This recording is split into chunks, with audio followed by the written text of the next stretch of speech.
எலி தொல்லை இன்றும் சிங்கப்பூரில் பிரச்சனையாகவே உள்ளது. என்னதான் செய்தாலும் தொல்லை தீர்ந்த பாடில்லை. இப்போ அண்மையில் பார்த்தீங்கன்னா எலிகள் தொல்லை ரொம்ப அதிகரிச்சிருக்கு. வீட்டினுள் எலிகள் நுழைந்துவிட்டால் சாப்பிடும்போது எலி ஓடுற சட்டம் கேட்கும், ரொம்ப பயமா இருக்கும். பார்ப்பதற்கே அருவருப்பாக இருக்கும் எலிகள் எங்கிருந்து வருகின்றன? இவற்றின் எண்ணிக்கை கட்டுக்குள் உள்ளதா? எலிகள் இருக்கு. ஒவ்வொரு எலிகளுக்கும் ஒரு குறிப்பிட்ட கர்ப்பகாலம் அண்ட் குறிப்பிட்ட இனப்பெருக்க அளவு இருக்கு. எலிகளால் என்னென்ன பிரச்சனைகள் ஏற்படக்கூடும்? இவற்றை முற்றிலும் ஒழிப்பது சாத்தியமா?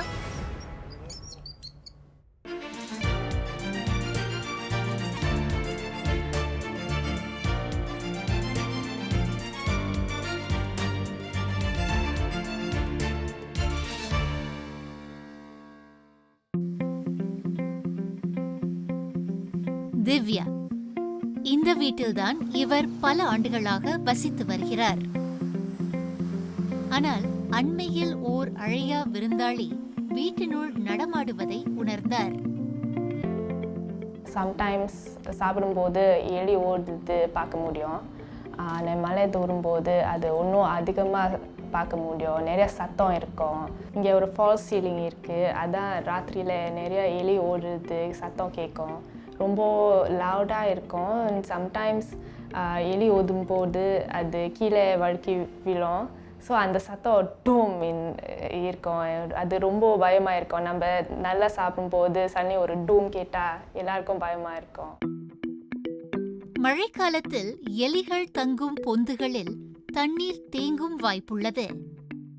அதனால் எலிகள் அங்கிருந்து வெளியேறி மாற்று இடங்களை நாடுகின்றன. அவற்றின் நடமாட்டமும் அதிகரிக்கிறது. உணவு, தண்ணீர், ஒதுங்குவதற்கு இடம். எலிகள் உயிர் வாழ இவை மூன்றும் முக்கியமானவை. இவற்றை தேடி வீட்டிற்குள் குறிப்பாக கீழ்த்தளங்களில் நுழைகின்றன. அங்கே ஒரு ஓட்டை இருக்குது. ஸோ நம்ம நினைச்சோம் எலி அங்கேருந்து தான் வருது. ஸோ நம்ம என்ன செஞ்சோன்னா ஒரு டைல் எடுத்து அந்த ஹோல் கவர் பண்ணிட்டோம். ஆனால் சம்டைம்ஸ் எலி ஸ்டில் உள்ளுக்கு வரும். ஸோ நமக்கு தெரியுது என்ன செய்யுது. Rest their body are very flexible. They can squeeze through a small hole as small as 12 mm or as long as you can see the pen can go through that hole, meaning they are able to squeeze through. At first சாப்பாட்டு வெளியே இருந்த போது okay நமக்கு தெரிஞ்சுட்டு ஏன் அது இங்கே திரும்பி வருது. ஆனால் இப்போ சாப்பாடு எல்லாம் உள்ளுக்கு வச்சிட்டோம். ஸோ ஏன் எங்கேருந்து அது வருது எனக்கு தெரியல. வீட்டினுள் எலி வந்துவிட்டால் என்ன செய்வது? எலி தொல்லைக்கு எப்படி முடிவு கட்டுவது? இந்த கேள்விகளுக்கு விடை காண பூச்சி எலி ஒழிப்பு நிறுவனத்தாரின் உதவியை நாடினோம். அவர்கள் திவ்யாவின் வீட்டில் ஆய்வொன்றை நடத்தினர். எலிகள் எப்படி வீட்டினுள் நுழைகின்றன என்பதை கண்டுபிடித்தனர். ஸோ அந்த எலியோட ஃபர் தெரியுது சைடில். இங்கே கொஞ்சம் ஜூம் பண்ணி பார்த்தீங்கன்னா இந்த சைடில். ஸோ இந்த ஓப்பனிங் இஸ் ஆக்சுவலி இதை நம்ம தவிர்க்கணும். பிகாஸ் இதுலேருந்து தான் எலி உள்ளேருந்து வெளியே போயிட்டு வருது. இந்த சைட் பார்த்தீங்கன்னா எலியோட ட்ராப்பிங்ஸ் இருக்குது. ஓகே. ஸோ யூஸ்வலி இந்த மாதிரி சைஸை வச்சு நம்ம பார்த்தோன்னா இது ஒரு ரூஃப் ரேட்னு நம்ம சொல்லுவோம். ஓகே. ஆல்சோ தட் இந்த ஏரியா ரொம்ப கிளட்டடாக இருக்குது. நிறைய ஐட்டம்ஸ் இருக்கனால it becomes a good harbourage area இந்த எலிங்களுக்கு. ஸோ முடிஞ்ச அளவுக்கு இதை நம்ம தவிர்க்கணும்.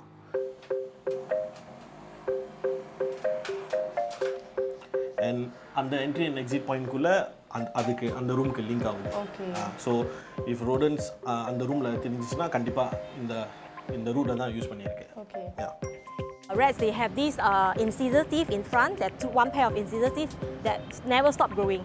So they have to keep on gnawing on something to shorten their teeth. So if they never gnaw on something, they never shorten their teeth, it will keep on growing until it punctures their mouth. வீட்டில் உள்ள பொருள்களில் எலி கடித்திருக்கும் அடையாளம், எலியின் மலம், இவற்றின் அடிப்படையில் எலிகள் ஒளிந்திருக்கும் இடங்களை உறுதி செய்தனர். அந்த ஃபால்ஸ் சீலிங் அது எப்படி வீடு கட்டினது இருக்கா இல்லை எப்படி? முந்தி அங்கே ஒரு கார்டனாக இருந்துச்சு. ஸோ அப்புறம் நம்ம ஒரு ரெனோவேஷன் செஞ்சுட்டு ஒரு சாப்பிடம் எடுத்து அங்கே வச்சோம். ஸோ அதான் அங்கே ஒரு ட்ரெயின் இருக்குது அண்ட் ஃபால்ஸ் சீலிங்கும் இருக்குது. ஓகே, ஸோ அதுக்கான இண்டிகேஷன்ஸும் இருக்குது. அதனால தான் உங்கள்கிட்ட அந்த கேள்வியை நான் கேட்டேன். So the drainage, the falls ceiling is the 2 main areas. அதுலேருந்து தான் எலிகள் கண்டிப்பாக வருது. ஓகே, ஸோ லெவல் 1 எக்ஸ்டர்னல் ஏரியாவில் பார்த்தோன்னா எலி பொந்துகளுக்கு நம்ம வந்து இன்ஸ்பெக்ட் பண்ணி பார்த்தோம். அது கண்டிப்பாக எதுவுமே இல்லை. என் டீம் செக் பண்ணிட்டோம், நானும் செக் பண்ணிட்டேன். டு பி ஷுவர் 100% இல்லை. ஸோ ஃபைனலாக நம்ம சொல்லலாம் டெஃபினெட்லி லெவல் 1 அந்த ஃபால்ஸ் சீலிங் ஏரியாவில் தான் அந்த மெயின் இன்ஃபெஸ்டேஷன் இருக்குது. முயற்சி இன்றே தொடங்கினாலும் அவை பலனளிக்க சில காலம் பிடிக்கும். வீடமைப்பு பேட்டைகளில் என்ன நிலை? அங்கேயும் எலி தொல்லையா? எங்கள் உட்லேண்ட் ஏரியாவில் வந்து அவ்வளோ எலி தொல்லைகள் அவ்வளோ இல்லை. பட் இந்த லிட்டில் இந்தியாவில் எலி தொல்லைகள் கொஞ்சம் ஜாஸ்தி. பிகாஸ் இங்கே இருக்கிறது முக்கால்வாசி எல்லாம் ப்ரீவா பில்டிங். நான் கூட இருக்கிற ஜூரோங்கில் அந்த பக்கம் எலி பிரச்சனை எதுவுமே இல்லை. இல்லை, நான் 20 வருஷமாக தங்குறேன் சோச்சுக்காங் ஏரியாவில். நான் இது வரைக்கும் எந்த ஒரு எலி தொல்லையும் நான் பார்த்ததில்லை. நான் ஜலம்பசா ஏரியாவில் குடியிருக்கேன். அங்கே வந்து எலிகள் நிறைய இல்லை, ஏன்னா அங்கே வந்து நிறைய ஸ்ட்ரே கேட்ஸ் இருக்குது. ஆனால் லிட்டில் இந்தியா ஏரியாஸில் நிறையா பார்த்துருக்கேன். இல்லைங்க, நான் யூடியில் தான் இருக்கேன். யூடியில் ஒரு 15 வருஷமாக இருக்கும். எலி இது வரைக்கும் நான் பார்த்ததே இல்லைங்க. அந்த மாதிரி எதுவும் இல்லை. நான் வந்து எங்கள் வீட்டு ஏரியாலலாம் வந்து அந்தளவுக்கு நான் பார்த்ததே கிடையாது. பட் ஆனால் ப்ளே கிரவுண்டில் நான் நிறைய வாட்டி பார்த்துருக்கேன். ஆனால் 2022ஆம் ஆண்டில் 4000க்கும் மேற்பட்ட எலி பொந்துகள் கண்டுபிடிக்கப்பட்டன. சென்ற ஆண்டில் இந்த எண்ணிக்கை 5000ஐ தாண்டியது. இவர்கள் தேசிய சுற்றுப்புற அமைப்பை சேர்ந்த அதிகாரிகள். எலிகள் பதுங்கியிருக்கும் இடத்தை கண்டுபிடிப்பதில் கை தேர்ந்தவர்கள். அதை எப்படி செய்கிறார்கள் என்பதை தெரிந்து கொள்ள இவர்களுடன் நானும் சென்றேன். எலிகளை கண்டுபிடிப்பது எளிதல்ல. பொந்துகள், ஓட்டைகள், சாக்கடை, குப்பை தொட்டி, வெளிச்சம் அதிகமில்லாத இந்த இடங்களில் எலிகளை தேடுகின்றனர். இந்த படப்பிடிப்பு கருவியின் உதவியுடன் எலிகள் எங்க இருக்கு அப்படின்றத கண்டுபிடிக்கிறதுக்கு இவங்க ஒரு குறிப்பிட்ட ஒரு கருவியை பயன்படுத்துறாங்க. அந்த கருவியில ஒரு கேமராவும் இருக்கு. அந்த கேமராவில் என்ன தெரியுதுன்றத ஒரு திரை மூலம் நம்ம பார்த்து தெரிஞ்சுக்கலாம். அது மட்டும் இல்லாம இந்த கருவி சின்ன சின்ன துவாரங்கள், ஓட்டைகளுக்குள்ள நுழையிற மாதிரி வடிவமைக்கப்பட்டிருக்கு.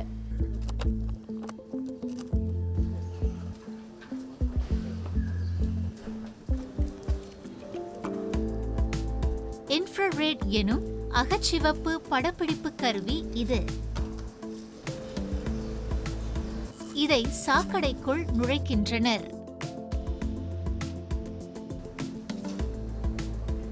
எலிகள் எந்த சூழலையும் உயிர் வாழக்கூடியவை. இந்த எலிகளுடைய நடமாட்டத்தையோ நடவடிக்கையும் கண்காணிக்க அதிகாரிகள் இந்த இன்ஃப்ராரெட் தொழில்நுட்பத்தை பயன்படுத்துறாங்க. அதாவது அகச்சிவப்பு கேமராக்கள்.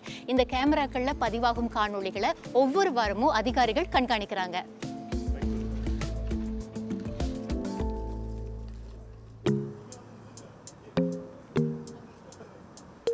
கண்களுக்கு எட்டாத இடங்களில் தேட இந்த நீளமான கருவி கை கொடுக்கிறது. எலிகள் இருக்கும் இடங்களை கண்டுபிடித்து விட்டனர். அதை பற்றி பூச்சி எலி ஒழிப்பு நிறுவனத்திடம் இவர்கள் விவரம் அளிப்பர். அதன் பின்னர் என்ன நடக்கும் என்பதை அடுத்த அங்கத்தில் பார்க்கலாம்.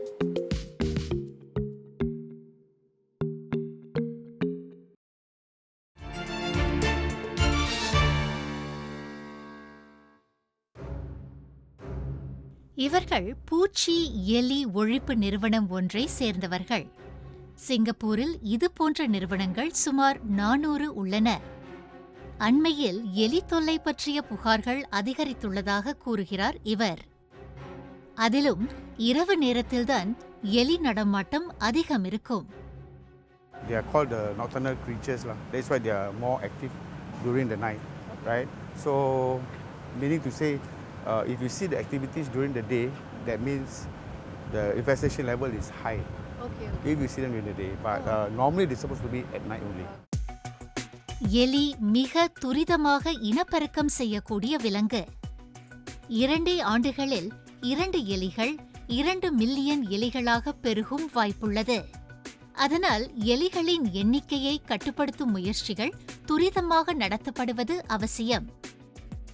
Right now, maybe we can take a look whether we can see any rats for tonight. Yeah, bring you around, and my staff is there also. We just check. Let's have a look. சற்று நேரத்திலேயே எலி ஒன்று கண்ணில் பட்டது. தொடர்ந்து தேடினோம். இன்னும் பல எலிகளை கண்டுபிடித்தோம். எலி ஒழிப்பு நடவடிக்கைகள் தொடங்கிவிட்டன. அவை பலனளித்தனவா? தெரிந்து கொள்ள ஆவலாக இருந்தேன். நாங்கள் இங்கே வந்து கள ஆய்வு செய்வோம். அந்த கடைகளை சுற்றி கள ஆய்வு செய்வோம். என்ன வகையான எலி அவங்களுக்கு வந்து தொல்லை தரக்கூடிய எலிகளாக இருக்குது.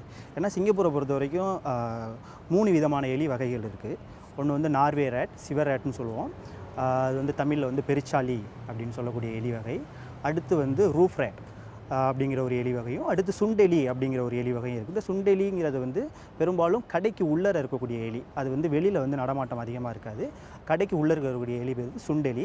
அதே மாதிரி இந்த ரூஃப் ரேட் அப்படிங்கிற எலியும் வந்து வெளியில் இந்த மாதிரி புதர்களில் வந்து தங்காது. அதை வந்து அதிகமாக கடைக்கு உள்ளர ஃபால் சீலிங்கில் ஒளிஞ்சு இருந்துட்டு உணவு தேடக்கூடிய வகை எலி. இங்கே நீங்கள் பார்த்தீங்கன்னா இந்த பாரோஸ்லாம் பார்த்தீங்கன்னா இந்த எலி வலைகள்லாம் பார்த்தீங்கன்னா இது வந்து பெருச்சாளி வகையை சார்ந்த எலிகள் தான் இங்கே வந்து வலை அமைச்சிருக்கு, பொந்து அமைச்சிருக்கு. இங்கே தான் அது வந்து தங்குறக்கூடிய வாய்ப்பு அதிகமாக இருக்குன்னு நாங்கள் கலாய்வு மூலமாக கண்டுபிடிப்போம். இவை பல நாள்களாக இங்கு இருக்கும் எலி பொந்துகள். அண்மையில் கண்டுபிடிக்கப்பட்ட பொந்தை பார்க்க என்னை அழைத்து சென்றார் சுரேன். இங்கே பார்த்தீங்கன்னா ஒரு புதுசாக தோண்டப்பட்ட எலி வலை இங்கே இருக்குது. அந்த எலி வலை, அதாவது எலி இனப்பெருக்கம் பண்ணுறதுக்கு வாழ்கிறதுக்கு மிக முக்கியமான 3 அம்சங்கள் என்னென்னா, முதல்ல வந்து உணவு, அடுத்து வந்து தங்குற இடம், அடுத்து வந்து தண்ணீர். இது மூணும் இங்கே பார்த்தீங்கன்னா அதுக்கு சிறப்பு அம்சங்களாக அமைஞ்சிருக்கு. அங்கே பாருங்கள், தண்ணி அங்கே ஒளிகிட்டு இருக்குது. அதே மாதிரி இங்கே உணவுகள்லாம் சிந்தி இருக்கிறத நீங்கள் பார்க்க முடியும். இந்த வலை வந்து ஓரிரண்டு நாட்களுக்கு முன்னாடி வந்து எலியால் தோண்டப்பட்ட வலை மாதிரி இருக்குது. இங்கே பார்த்தீங்கன்னா இந்த சேண்ட் பபுள்ஸ்னு சொல்லுவோம். அது எலி தோண்டும் போது இந்த மாதிரி புது வலைகளுக்கு பக்கத்தில் இந்த மாதிரி நம்ம அறிகுறிகளை பார்க்க முடியும்.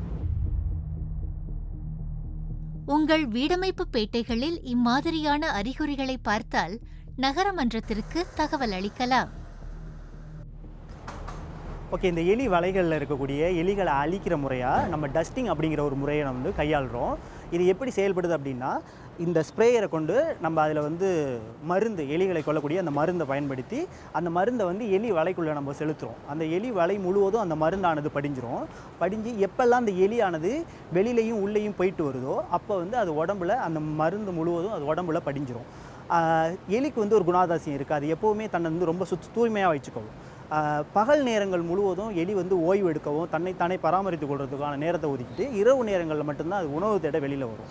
அப்போ அந்த செல்ஃப் க்ரூமிங் பண்ணும்போது அது வாய் பயன்படுத்தி தான் அது உடல் முழுவதையுமே அது சுத்தம் பண்ணிக்க முடியும். அப்போ அது வாயை பயன்படுத்தி சுத்தம் பண்ணும்போது அது உடலில் பரவி இருந்த அந்த மருந்தானது வாய் வழியாக அது உடலில் போய் அது வந்து மரணத்தை விளைவிக்கும். பூனைகளும் நாய்களும் எலிகளுக்காக வைக்கப்படும் மருந்தை உண்ணாமல் பார்த்து கொள்ள இவர்கள் பொந்துகளுக்குள் மட்டுமே மருந்தை தெளிக்கிறார்கள். எலியை கொல்லும் இது போன்ற மற்றொரு மருந்தையும் வைக்கின்றனர். ஆனால் பொறிகளில் சிக்காமல் தப்பிச் செல்லும் ஆற்றல் எலிகளுக்கு உண்டு. அதனால் எலிகளை பிடிப்பதற்கு புது வழிகளை ஆராய வேண்டியுள்ளது.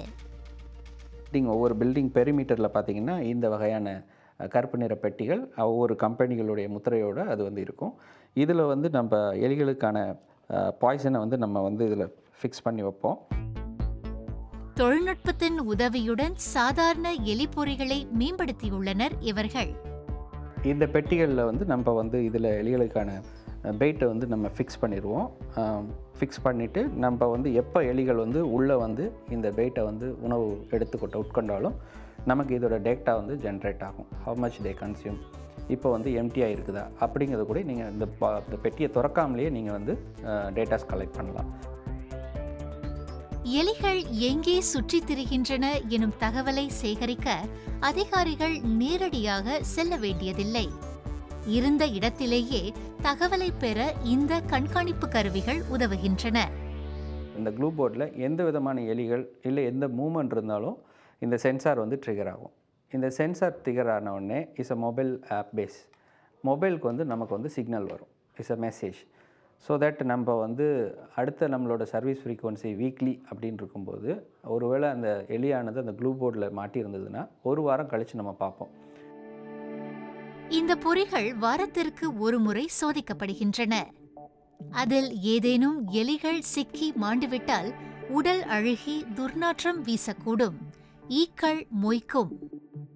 இதையெல்லாம் தவிர்ப்பதற்கு இம்மாதிரியான கருவிகள் உடனுக்குடன் தகவலை அனுப்பி வைக்கும். சிங்கப்பூரில் 400 மேல் பிசிஓ இருக்கிறாங்க. பிசிஓனா pest control operators. Pest control operators வந்து வேரியஸ் இண்டஸ்ட்ரிக்கு பெஸ்ட் கண்ட்ரோல் சர்வீஸ் ப்ரொவைட் பண்ணுவாங்க. ஸோ அவங்க மேனேஜ்மெண்ட் வந்து டைரெக்டாக என்கேஜ் பண்ணிடுவாங்க. லெட்ஸ் சே HDB வந்து they liaise with their own PCO. Then for commercial buildings and shopping mall, மருத்துவமனை, ஸோ இந்த மாதிரி டைரெக்டாக அந்த பெஸ்ட் கண்ட்ரோலை என்கேஜ் பண்ணி சர்வீஸ் ப்ரொவைட் பண்ணுவாங்க. 4 ஆண்டுகளுக்கு முன் லிட்டில் இந்தியா பகுதியில் எதிரொலி குழுவினர் பல படப்பிடிப்பு கருவிகளை பொருத்தினர். இரவு நேரத்தில் எலிகள் அதிகம் நடமாடுவதை பார்த்தோம். இன்று நிலைமை மேம்பட்டுள்ளதா? எலி தொல்லையை போக்க என்னென்ன முயற்சிகள் எடுக்கப்படுகின்றன?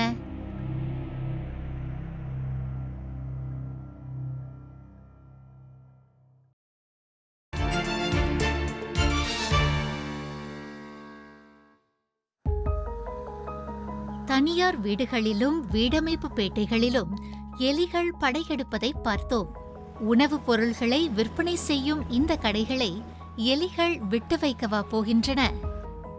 அதிகமான பாதிப்புகளை ஏற்படுத்தாத அந்த க்ளூ ட்ராப்னு சொல்லுவாங்க, அது ஒரு பசை அட்டை, அதில் எலி நடந்துச்சுன்னா அதில் ஒட்டிக்கும். ஸோ அந்த மாதிரி எடுத்து அதை அப்புறப்படுத்துறது, இந்த மாதிரியான இதுகள்லாம் செய்கிறோம்.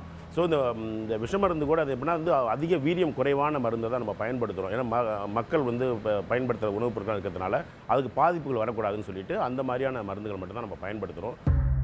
எலிகள் பல கிருமிகளை பரப்பக்கூடியவை. The most common one in Singapore is actually leptospirosis, which is spread by the rat's urine.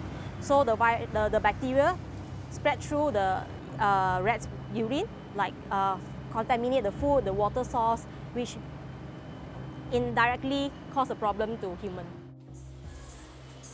எலிகள் கடித்த அல்லது அவற்றின் மலம் படிந்த உணவை நாம் சாப்பிட்டால் உடலுக்கு தீங்கு ஏற்படலாம். அதனால் இது போன்ற கடைகளில் கூடுதல் பாதுகாப்பு தேவைப்படுகிறது. அதில் இந்த எலி என்ன செய்யும்னா, சாப்பிட்டுட்டு அது கடைக்குள்ளே இறந்துட்டாக்கா அது நாற்றம் அடிக்கும், ஒரு இண்டு எடுக்கல போய் இறந்துருச்சுன்னா கஷ்டப்படும். ஆனால் இந்த மருந்து எப்படின்னா, இதை சாப்பிட்ட பிறகு எலி வந்து அங்கேயே சாகாது, நம்மளால் அது தண்ணியை தேடி போகும், அதுக்கு தாகம் எடுக்கும். அந்த மருந்து அந்த மாதிரி படைக்கப்பட்ட மருந்து. ஸோ அது தேடி போய் அந்த இது இருக்குல்ல, சாக்கடைகள் இருக்குல்ல, அங்கே உள்ள தண்ணியை குடித்தோன்னா அதுங்களுக்கு வயிறு உப்பி அங்கேயே இறந்துடும். ஸோ கடைகளுக்குள்ளே அந்த பாதிப்புகள் இருக்காது. ஸோ இந்த மாதிரியான மருந்துகள் தான் நம்ம யூஸ் பண்ணுறோம். இதெல்லாம் பொதுவாக இங்கே சிங்கப்பூரில் அனுமதிக்கப்பட்ட மருந்து வகைகள். நம்ம வந்து எப்படின்னா குளிர்சாதன அறைகள் வச்சுருக்கோம். அது நம்ம வாக்கின் பண்ணுற மாதிரி பெரிய குளிர்சாதன அறைகள். நம்ம அதில் வந்து நம்ம வந்து பாதுகாத்துருவோம். அது வந்து எலி புக முடியாத இடங்கள், அது அந்த மாதிரி இடங்கள்ல நம்ம பாதுகாத்துக்கிட்டு இருக்கோம். அந்த ஒரு தெருவில் உள்ள எல்லா கடைகளும் ஒரே நேரத்தில் வந்து இந்த எலி ஒழிப்போ இல்லை கற்பன் பூச்சி ஒழிப்போ செய்கிறதுக்கு இல்லை. ஒவ்வொரு கடையும் தனித்தனியாக செய்கிறாங்க. அப்போ என்ன சொன்னால், நம்ம கடையில் வந்து முயற்சி எடுக்கும்போது அந்த எலிகள் வந்து ஓடிடும். அந்த கடைகளுக்கு பின்பக்கம் ஆள் நடமாட்டம் இல்லாத இடங்களில் போய் ஒளிஞ்சிக்கும். பிறகு வந்து மற்ற கடைகள் செய்ய ஆரம்பிக்கும்போது நம்ம இந்த கடைக்கு வந்துடும். இந்த மாதிரி வந்து அந்த இடம் பெயர்ந்துக்கிட்டே இருப்பாங்க அவங்க. ஸோ முற்றிலுமாக ஒழிக்கிறது வந்து கொஞ்சம் சிரமமான காரியமாக தான் இருக்குது எங்களுக்கு. எலி தொல்லையிலிருந்து விடுபட கடைக்காரர்கள் முயற்சிகளை தொடர்கின்றனர். இங்குள்ள உணவகங்களும் விதிவிலக்கல்ல. மக்களுக்கு தரமான உணவையும் சேவையையும் வழங்குவதோடு உணவகத்தை தூய்மையாக வைத்துக் கொள்வதும் அவசியம். இரவு நேரத்தில் அட்டகாசம் செய்யும் எலிகள் கடைக்குள் வராமல் பார்த்துக் கொள்வதும் இவர்களுடைய பொறுப்பு. நம்ம இடத்துலையும் வந்து டெடிக்கேட்டடாக ஒரு ஃபுட் ஹைஜீன் ஆஃபீஸர் நம்ம வச்சுருக்கோம் இங்கே. அவங்க வந்து தினமும் வந்து இந்த பெஸ்ட் கண்ட்ரோலோட கோஆர்டினேட் பண்ணி என்னென்ன செய்ய வேண்டியது அதெல்லாம் அவங்க கண்காணித்து அவங்க பார்த்துக்குவாங்க. அது மட்டும் இல்லை, இருக்கிற நம்ம ஸ்டாஃப் அவங்க ஒரு 30 பேர் இங்கே வேலை செய்கிறாங்க. அவங்களுக்கு வந்து ட்ரைனிங் கொடுக்குறது, ஒவ்வொரு நாளும் வந்து என்னென்ன வந்து புதுமையாக செய்யலாம், எப்படி வந்து இதெல்லாம் தடுக்கலாம், இந்த பெஸ்ட் வந்து உள்ளுக்கு வரதை வந்து தடுக்கலாம்னு சொல்லிட்டு அவங்க விலாவரியாக வந்து அவங்களுக்கு விளக்குவாங்க. சிங்கப்பூர் உணவு அமைப்பின் விதிமுறைகளின்படி ஒவ்வொரு உணவகமும் உணவு சுகாதார அதிகாரி ஒருவரை நியமிக்க வேண்டும். உணவகத்தை சுற்றி நடப்பதையும் கவனித்துக் கொள்ள வேண்டும் என்கிறார் மஹேன். இப்போ நம்மளோட உணவகத்தை எடுத்துட்டிங்கன்னா, இப்போ பக்கத்துலேயே வந்து ஒரு கட்டுமான பணிகள் ஓடிட்டுருக்கு. அது நடக்கும்போது என்ன ஆகும்னா, எலி வந்து அதோட ஹேபிட்டேட்லேருந்து வெளியே வரதுக்கு வாய்ப்பு இருக்குது. ஸோ இந்த மாதிரி சூழ்நிலையில் வந்து நம்ம இன்னும் கொஞ்சம் எச்சரிக்கையாக இருக்கணும். தானியக்க கதவுகளை பொருத்துதல், கதவுகளின் கீழ் இருக்கும் இடைவெளியை குறைத்தல், சாக்கடைகளை சரியாக மூடுதல், சுவர்களில் இருக்கும் ஓட்டைகளை விரிசல்களை சரி செய்தல், இப்படி பல வழிமுறைகளை சிங்கப்பூர் உணவு அமைப்பு வலியுறுத்தி வருகிறது. கடையில் வேலை செய்கிறவங்க வந்து குப்பையை தூக்கி போடும்போது அந்த குப்பையை வந்து குப்பை தொட்டியில் போடும்போது அந்த குப்பை தொட்டி வந்து எப்பயும் வந்து மூடியிருக்கான்னு வேற நம்ம வந்து கருத்தில் கொண்டுக்கணும். அது மட்டும் இல்லை, அந்த குப்பை தோம்புள்ளுக்கு தூக்கி போடும்போது அந்த பையை வந்து முழுமையாக அவங்க கட்டி உள்ளுக்கு தூக்கி போடுறாங்களான்னு வேற நம்ம பார்க்கணும். இதெல்லாம் வந்து நம்ம கண்காணித்து செயல்பட்டால் எலி தொல்லையை வந்து நம்ம கடைக்குள்ளே வராமல் இருக்கிறத வந்து நம்ம பார்த்துக்கலாம். சுத்தமான இடத்தில் உணவுப் பொருள்களை வைத்திருந்தால் மட்டும் போதாது. கழிவுப் பொருள்களையும் குப்பைகளையும் சரியான முறையில் அகற்றுவதும் முக்கியம்.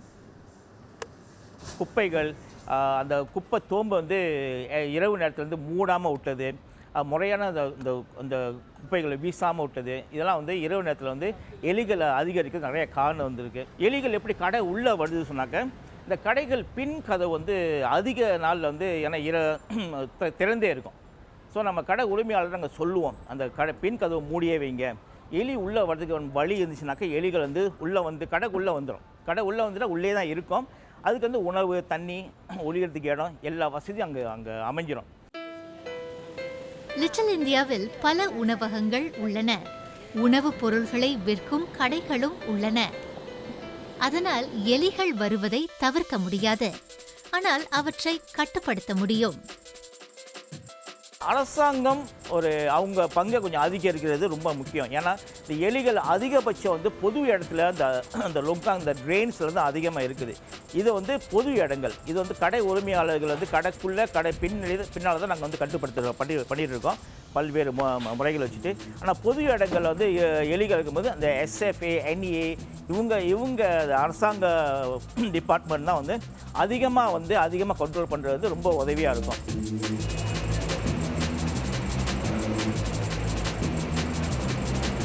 நம்ம வந்து ஏஜென்சியோட வேலை செஞ்சு, NEAயோட வேலை செஞ்சு நம்ம வந்து எலி ட்ராப்ஸ், எலி பசைகள், எலி மருந்து சுற்றுப்புறத்தில் நம்ம போடுறோம்.